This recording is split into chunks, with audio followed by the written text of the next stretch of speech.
Y'all, they closed our tunnel.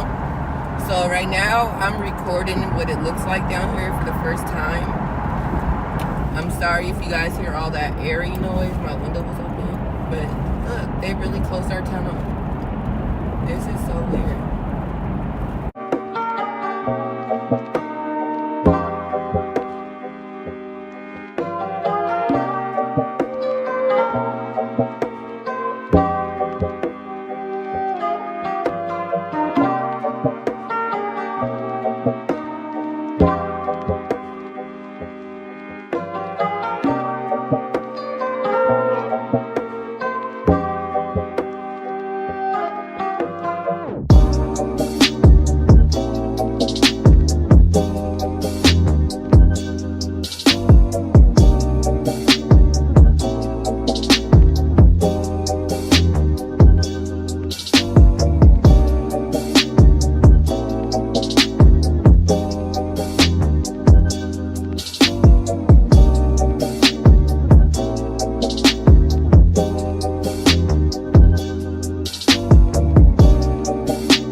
I guess I didn't go the wrong way.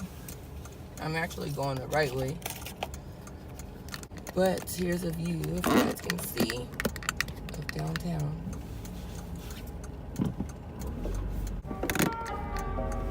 This is probably a better way. My sister just made it to work. She texted me and told me she just made it to work. So that's good. We probably got to work around the same time, and I'm happy because normally that viaduct thing that I was going through, it's called a viaduct, and they closed it. So basically what happens is I have to go somewhere else. Like I have to go through another way of getting to work. Normally I will be coming from that way. Yeah, just coming straight on past everything. I wouldn't even have to make like these turns or anything. But you can obviously tell the difference in the look at that ambulance. But you can always tell the difference in like getting here today, because normally if I would have left at 6:30, I would have got to work literally probably around 7:50. So it's way different. It's way better. I like that I have that tunnel. The only thing is you're gonna have to pay to get through that thing now. So that's the sucky part. So if I go in that direction, I'm definitely gonna be like stuck.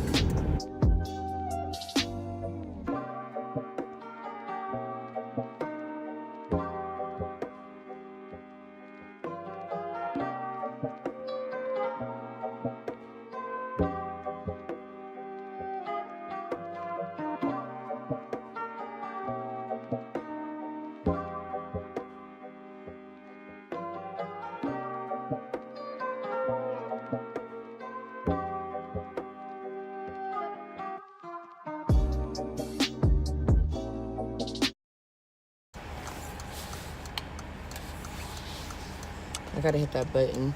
But I'm gonna let you guys know what's been going on like in my life as soon as they let me in.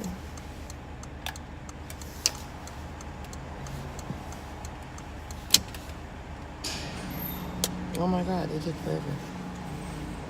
It looks like I'm so close. I'm gonna back up a little bit. But it looks like I'm so close because, and it's gonna get darker too, guys, because I'm going in the garage. But I'm actually gonna walk outside. I'm gonna take you guys on a little walk outside, and I'll let you guys know what's going on. Look at this car. Look at that car. Crazy.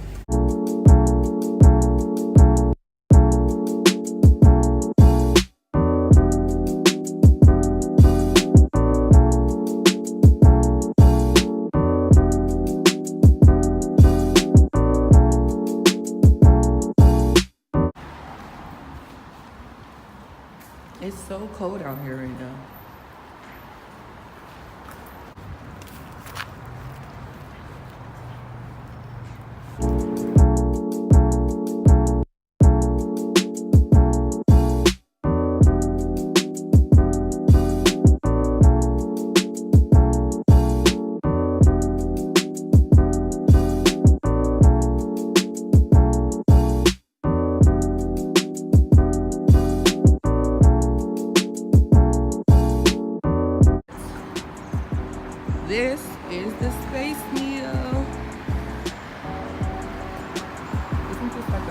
like.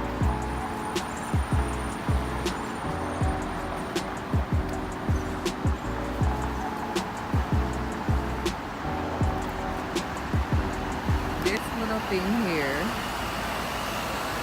right there, is the Space Needle.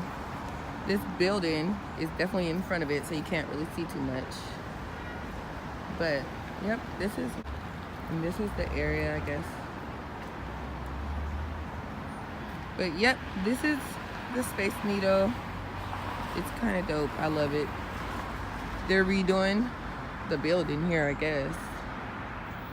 And then there's all this crazy stuff. What's up, guys? Welcome back to my channel. I'm sorry I didn't give you guys the introduction when I started, but this is it. And so I just want to let you guys know what's been going on, like, in my life lately. So at my apartment where I live at, there's been this ongoing situation of a peeping Tom. Yes, I said it right. A peeping Tom, you guys. So the first time it actually happened, and I'm only documenting this too because, like, my apartments, or I don't want to say my apartments, but the police doesn't want to do anything. And I thought that those are the people that we go to, like, when we are in trouble. But I guess you're not supposed to, I guess. I don't know. But so the first time he came, my mom and my stepdad was outside talking. And hi. So my mom and my dad was out talking, and they just happened to look over to the right side or whatever, and there was this guy literally just looking into my window. Well, my niece's window, so not my window technically, but it was my niece's bedroom window. And she just happened to walk outside her room, so the whole time that she was in her room, he was sitting there looking at her.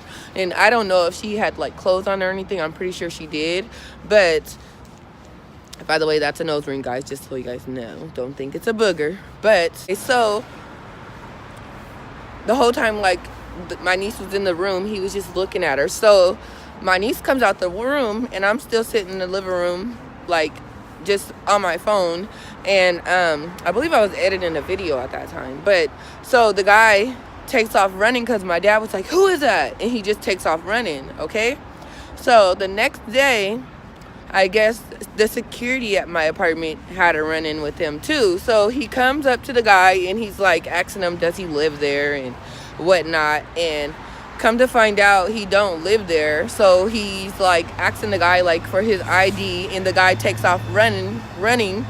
But like the good thing about that was the security guard had body cam, so the body cam actually caught a picture of him. It's so cold right now, like you can see my breath. It's hecka cold right now, guys. But the security had body cam of him, right? So I guess they gave that information to the front office at our apartment. My mom calls that same day and was like, I think probably the next day, and was telling them guys like, yeah, we seen this guy looking in our windows. And then the security doesn't tell my mom that they had a run-in with them yet. So probably the next day after that, probably 2 days later, I'm not exactly sure, but it wasn't too much long after, I come home from going somewhere one day, and I pull into my apartment. And the way you pull into my apartment is like there's a driveway, and then my apartment is like literally right there. So when you pull into my apartment, I pulled in and it was pretty dark and I couldn't see, so I thought it was like a tree standing there the whole time, like literally like a tree just standing there. And he started moving, so I was like, that's a person. So I was like, hey, what are you doing? And I jumped out of my car and I chased him because I was trying to really see who the guy is. So during that whole time, like my shoes got all muddy, everything was all like black. That had on all white shoes, by the way, so I was like pretty mad when I got back in the house. I left my car running. I freaking left my car door open. I just bought a new pair of shoes, so those shoes was sitting in my car as well. So the guy, all he had to do was really just jump in my car and just take it. The next day, I wake up because I'm really mad, and I'm like, Mom, we got to call the office and tell these guys again that this is his second time doing it. So we call the office. I called my boyfriend too, and I let him know, and whatever. So I called the office, and then so the office is like, oh, well, you know, security had this run-in with a guy, and he was wearing blah blah blah blah blah. Well, actually, I'm gonna let you guys know what he was wearing. He was wearing a black jacket with a hat underneath the hood. It was like a hood like this, and he had like a little a cap that, like, you know, came out of the jacket. And then hold on. Okay, so he had on a black jacket with like a cap that came out the hood, like right here. I had to put my gloves on because it was frozen. But so he also had on like black sweatpants, and like basically he was wearing all black, and I couldn't see his face because it was so dark outside. But when the office people told me that same description, I was just like floored, because I'm like, dude, this is the same guy. It has to be him. I know for facts that it's him. So I asked the office, like, can I see the picture of him and whatnot and blah blah blah. And they was just like, well, I don't have the picture, you gotta wait till like the office manager come back. So I was like, okay, cool. Okay, so today is the 7th, I believe. And yesterday, my niece and my nephew was at my house, the one that was in my last 2 videos. They were at my house, and around 12 p.m. they spotted the same guy at my neighbor's window. And this woman has this man has a wife at home. He has like 5 kids, and I'm not sure if it's that many, but I know that he has like around that much. And he's looking into their window. So I called the office again, and they were like, okay, well, I'm gonna send you this picture and let me know if it's him. So, but I did call the police, and this is the knee slapper right here, you guys. Like, I was so livid, so pissed. The freaking police told me that they can't do anything because he wasn't on private property, and because what he was doing was not committing a crime. He was not committing a crime by what he was doing. The only way he could be committing a crime is if he was trying to break into my house, or if he was trying to like molest somebody, or like if he had like molestation in his past, like, and have like charges with that. So if he was like a rapist and he was like, you know, documented in the system, then he would be committing a crime, because that is against his, you know, probation, I guess. But we don't know who this guy is. We don't know nothing about him. He could be a serial killer. He could be anything. And I'm not trying to blow it out of proportion, but it's just like, are you serious? Like, there's nothing you guys can do? Like, it's just crazy. But that is what's been going on in my life. I hope you guys give me some like comments, tell me what I should do. It's like really crazy. I really need help in this situation, because the police is basically telling us that they can't help us. So comment down below, let me know what I can do. And comment down below, let me know what I can do. And yeah, so this is supposed to be the law in Washington State. I don't know, just pray that we don't see this guy again, because I just hope he don't run into the wrong person. That's all I'm gonna say. Bye, guys.